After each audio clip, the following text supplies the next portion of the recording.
and hi, welcome to the Fortinus Events Global Podcast Series, where we connect with visionary leaders shaping a smarter, more sustainable world. I'm your host, Rashika, and in each episode, we explore the world of ideas, decisions, and innovations that are transforming our future.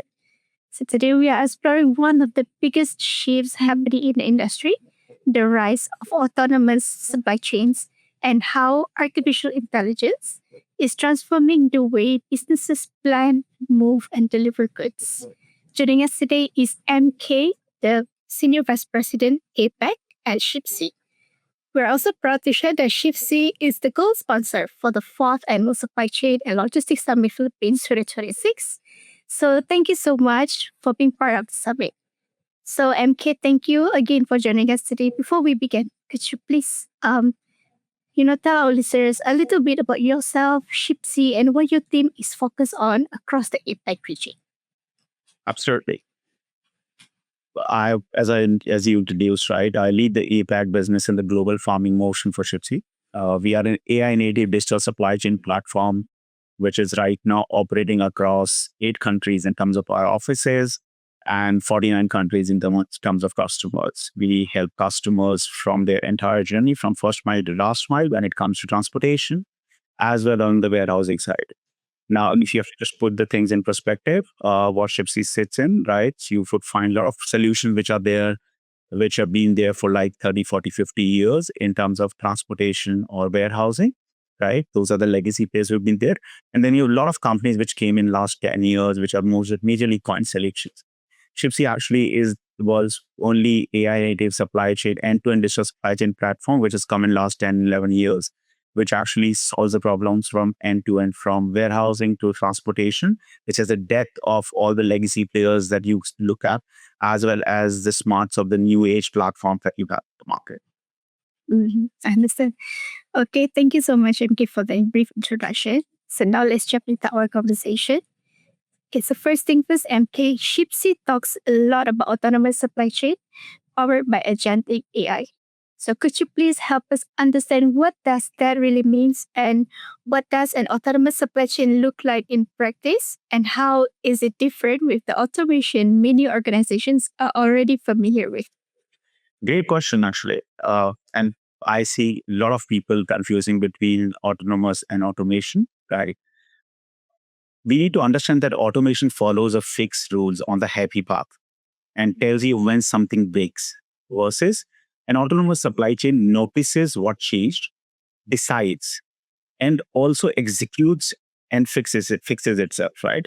With the human in the loop policy. So think about it. It's a shift from system of record from system of action, right? So that's the key difference if you look at automation and autonomous, right? Now, most companies today still are bolting AI on the workflows that are existing already, right? Rather than really re-transforming and re-looking at the workflows itself, right? So when you actually bolt AI on the existing workflow, that's automation for you, right? Where a dashboard flags a problem while a human still picks up the call and actually acts upon it, right?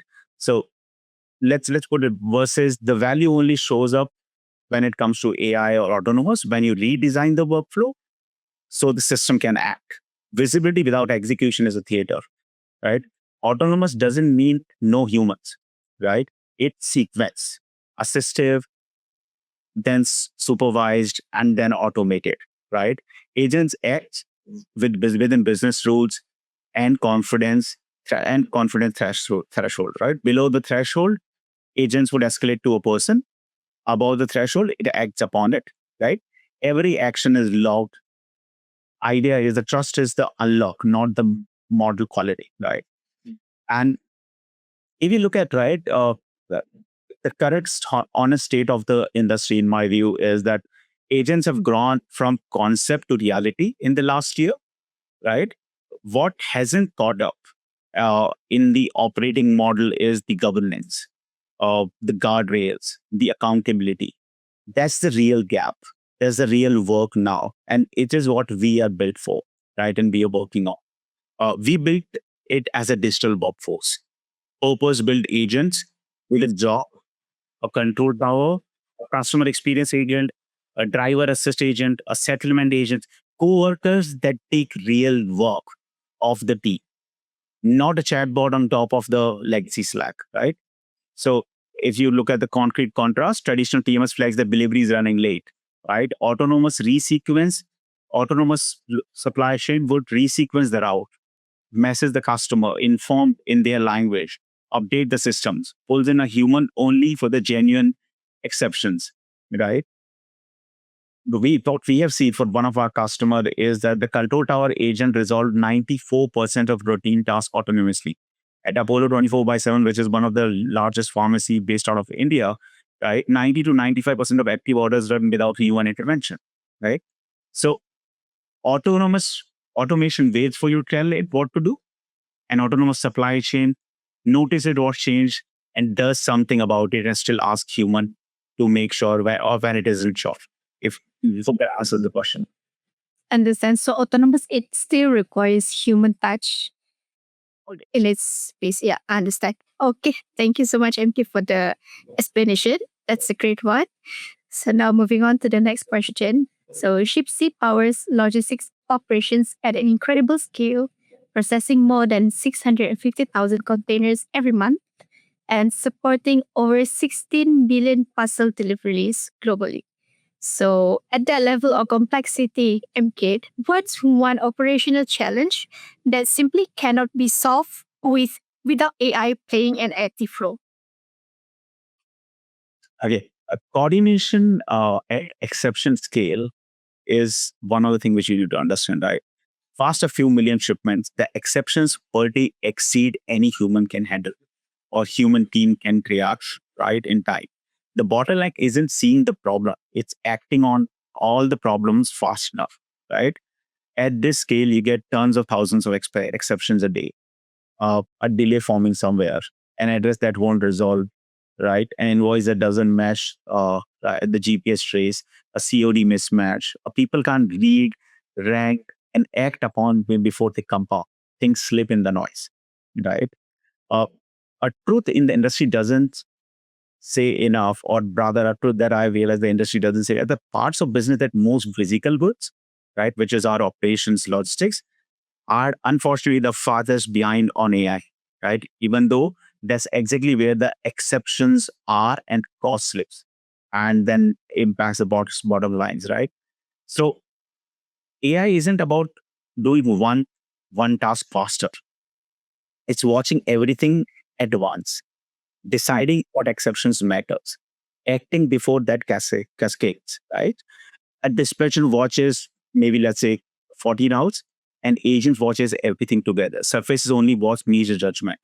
A ratio moves from 1 to 40 to 1 to 800 or 1 to 880 or now 1 to 90 or 1 to 100 for the human as well, right? So you're looking at the direct productivity improvement there as well, right? The real mode is not the context, or rather, let me correct myself. The real mode is the context, not the model, right? Uh, Acting correctly on an exception needs the customer's history, right? The carrier contract, the route, the addresses. Shipsy brain, right now with the 5 billion plus shipments, 50 billion plus operational events. Well, I think more than 300 million plus address payers, 1 billion plus COD connections, 342 or 45 carrier integrations. The models are commodity. You can buy the same model as I can or anybody else, the customer can. The context is that can't be replicated, right? Every model improvement makes us more useful, not less. And that's the key differentiator when comes to Shipsy or any other player as well, right? So cleanest example, if I have to give you, is that address resolution in markets without clean addressing, and that's Southeast Asia for us, right? A majority of the markets. Clean addressing, a large scale of failed delivery, right? First delivery or large scale first delivery traces to bad address data. You AI catches the this problem beforehand, cleans the addresses, connects with the customer, improve the addresses before the delivery is attempted, turning into a failed delivery into a complete delivery, right? And that itself is the would it directly improve your bottom lines, right? Even like proof of the offer would be like customer experience agent, right? Customer agent, if AI experience agent deflects up to 70% of where my order queries, and cut inbound 30 to 40%, maybe 45%, right? At the same time, settlement agent can reduce the manual efforts by 42%, 40, 50%. Got it? Yep. I think, yeah, that probably, in my view, how I would put the differentiation when it comes to the scale versus and how the AI always operate. So it makes everything becomes more seamless for its sequence, right? MK. Thank you so much, MK, for the response. So now moving on to the third question. So Southeast Asia's supply chain ecosystem continues to grow rapidly, but it's also becoming increasingly complex. So MK, from your perspective, what are some of the biggest challenges supply chain and logistics leaders across the regions are facing today? Because more importantly, how is Shipsy helping organizations overcome those challenges through technology and intelligent decision making? The reality is SCA's growth is outrunning its logistics infrastructure, right? The bottlenecks are addressing fragmented multi-carrier players, multi-party fleets, COD dominance, right? Maybe in some of the markets, a driver or a rider or a labor crunch, right? All are execution problems, not visibility problems, right? So we look at, I believe the appetite is there within the market, right, to improve, and that's what the most of the leaders are looking at. If you look at most of the supply chain leaders when you talk to, they realize that there is an appetite. They realize there's a problem, right? They are looking to solve it. The high growth markets like Asia and Middle East are already adopting frontline AI faster than the Western markets, right? And Southeast Asia is right at the curve, where what missing isn't the tool, is the operating design, right? When it comes to the bottlenecks we talk about, or to the bottlenecks you're asking, addressing. SE is a landmark based and in landmark based and informal, right? There are thousands of barandayas, right? No clean postal grids in many besides Singapore, but no fleet postal grid. Failed first attempt deliveries, huge hidden cost, right? Accuracy intelligence, if once you put it through AI, it screens and geocodes the addresses better, right? Contact the customer proactively, builds a verified address repository, right? We have implemented address intelligence agent or a resident and saw a significant improvement in for many of our customers in the first attempt deliveries, right? That fragmented fleet and 3PL. The current supply chain leaders in the region are looking at growth a hybrid operating models, right? They have own fleet, gig riders, hyper local, 3PLs, automated, right? Manually operated. So there's a hybrid model that operates in Southeast Asia, right? And the leaders are looking for a solution which can actually help manage different type of business models, different type of fragmented fleet and 3PL through the same platform versus multiple, right? So multi-carrier orchestration is something which is another thing which we see a lot of supply chain leaders asking for within the region, where one system or one platform can actually allocate across self and the 3PL without really requiring to have multiple systems. COD, right? When you go to Indonesia, you go to Thailand, you go to Vietnam, or many other Philippines for that matter, right? COD is a lot in the region, right? The customers still operate on cash, right? If the region is e-wallet heavy, leakage and reconciliation there are real because the drivers are collecting cash and the delays and the reconciliation. So having a dynamic COD engine which can manage the entire COD reconciliation, settlements, fraud controls, geofences based on the delivery and the collection, right? QR code based and adaptive validation. That really helps a lot. Let me give you an example. One of our, I think, largest e-commerce company in Asia in terms of volume we work with, we have implemented a rain model, okay, AI-based rain agent. What it does is rain detection agent rather. So every time there's a rain, company has to pay a little extra to the drivers for them to be delivered to you, right? To us. At the same time, then customers also being charged more because obviously the drivers are coming in. So there are surcharges that you and I pay as a customer as well as the drivers are being paid more as well.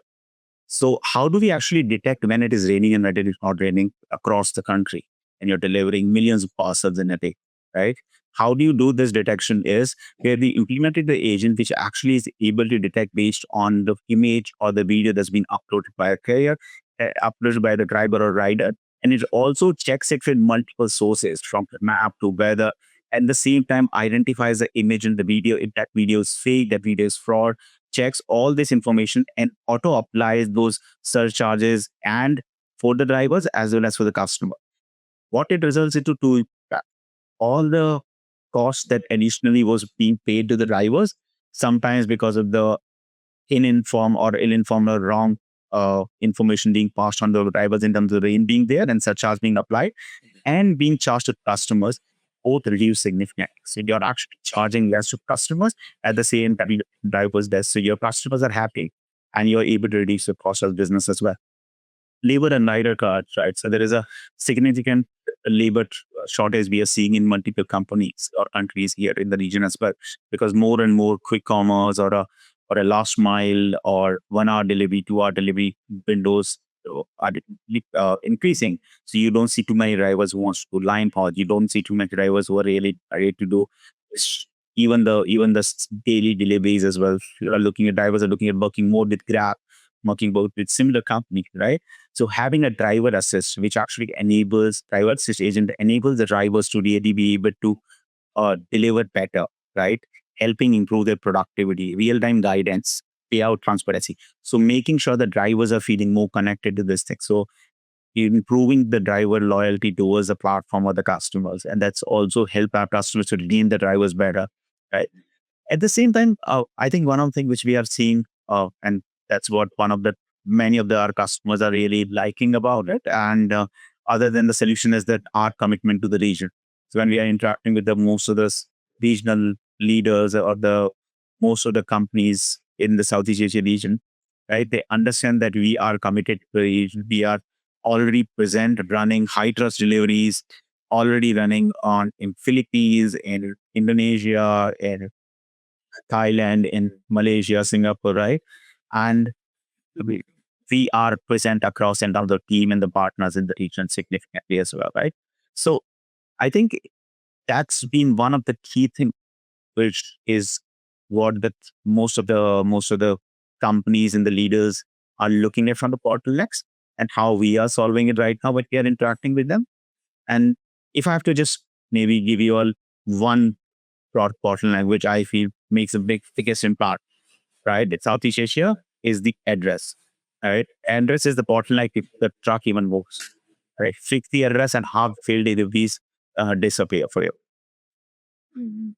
And so that's a very long process, MK. I would need some time to, to digest everything. And that's a great one that you guys are doing. Thank you so much for that. Okay, MK, moving on to our fourth question. So many organizations are looking for practical examples before investing in new technology. MK, can you share a customer success story where Shipsy's platform delivered measurable improvements, whether through cost optimization, better delivery performance, improved customer experience, or even sustainability outcomes, such as carbon reduction? Yeah, I think that there are quite a few examples, but what comes to the top of my mind is something which we recently actually not recently went live around a few months back, around a year back, and we gone live with the world largest brewer or second largest brewer, right? Their distribution across 70 plus countries. And before we were implemented, Shipsy was implemented, every country ran its own trip management, no central view, paper-based POT, broken returns. What we did is we actually rebuilt it as an AI native system of action, right? Automated route settlement, control tower, driver application plus GPS, returnable package of automation, right? What we were able to deliver for our customer was route settlement automated from 70% to over 90%, right? Was a significant savings in terms of dollar value for that, right? Payment to carriers in excessive waiting, right? Payment to carriers, which was for excessive waiting damages, right? That has cut by around 28%. Failed deliveries were actually cut by 50%. And on-time deliveries were up by 8 points. Right? So these are the few measurable outcomes. And this is not measured by us, by the way. This is measured by the customers and published by the customer. Right? So it's not Shipsy claiming, it's customer claiming. right? We will obviously also be able to reduce significant benefit from the CO2 point of view as well, carbon, right? Your fewer failed deliveries. It resulted obviously into fuel savings and CO2. We have a CO2 dashboard also with our customer where they can actually analyze and track it and see how they are actually picking up, how they are doing more green deliveries through based on the optimization and the fuel reduction method for lesser failed deliveries and this thing. Uh, I think I talked about Apollo 24/7 as well, right? That's another one which we were able to, I think, help them improve the overall last mile for their end customers and AI agents by implementing the customer service solution support agent, right? And which was able to, I think it's running around 90 to 95% active orders without human intervention. So they were able to actually refocus a lot of our people team and that we improve the productivity of the overall team significantly there as well. Mhm. Understood. Okay, that's a great one, MK, because you really got that data from your customer itself and not, like you mentioned, it's not that Shipsy is overclaiming it. So it's a very nice one that you have those success story from your customer, and congratulations for that. Okay, so last but not least, MK, looking ahead, AI continues to evolve at an incredible pace. So over the next 2 to 3 years, how do you see AI reshaping supply chain and logistics? And what capabilities or trends should business leaders start preparing to remain competitive in the future? See, AI moves from informing to acting as a default, right? Uh, the the companies who would really be able to win this journey or this period, right? Or being able to really get the benefit of it are the ones which will get their operational context and their governance right, right? They get this right now, okay? And the sequence autonomy instead of a chasing a bing bang approach, right? You need to don't do everything together. You need to phase it up, right? Phase it wise, first get the context and the governance ready now. Implement the solution, implement the right systems which do that for you, right? And then sequence autonomy instead of chasing a continuous or doing everything together, right? It's an operating model race in my view, not a tool race, right? There are tools, there will be tools, right? But if you're able to get your operating model right, and then that's where the key difference would be. Uh, See, agents are only as good as the operational context they can draw, right? And if you want to start capturing, if you start capturing your exceptions, SOPs, and decisions now, the model is getting commoditized anyway, right? And as I mentioned, I think it business shape, and that's what the differentiate for us is the context is the mode. How you actually is able to contextualize that data information and able to improve based on that. That's what would be the big work benefit that the customers would be getting it. And that's where they need to work. It's the tribal knowledge, walking out of a door as a place for that, right? Get it into the system before the people who holds it read.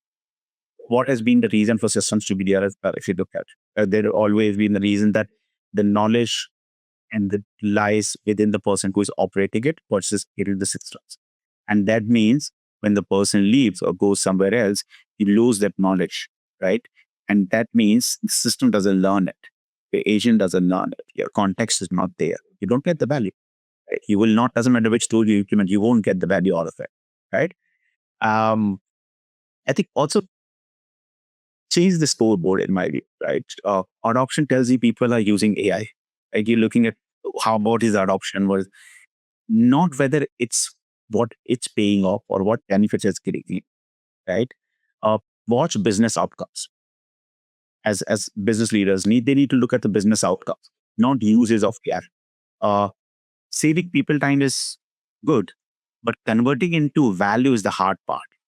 And most do not do focus on that. And that's another thing which I think the businesses will have to focus a lot on as it progresses in next few years, right? I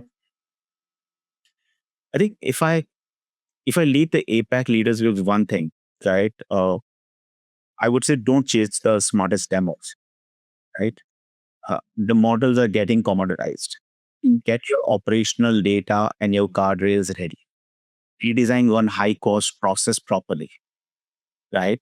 And ask every vendor what's actually running in production today. If an audit trail, you can see that's the part you can't buy. That's the part you can't buy off the shelf, right? It is what counts. If you're able to do that, I think we will be able to really get the real benefit of AI in next 2-3 years within the region and within the organizations and the enterprises in the region. For our listeners, you will have the opportunity to hear more from Shipsy and MK at the 4th Annual Supply Chain and Logistics Summit Philippines 2026, where Shipsy joins us as our gold sponsor.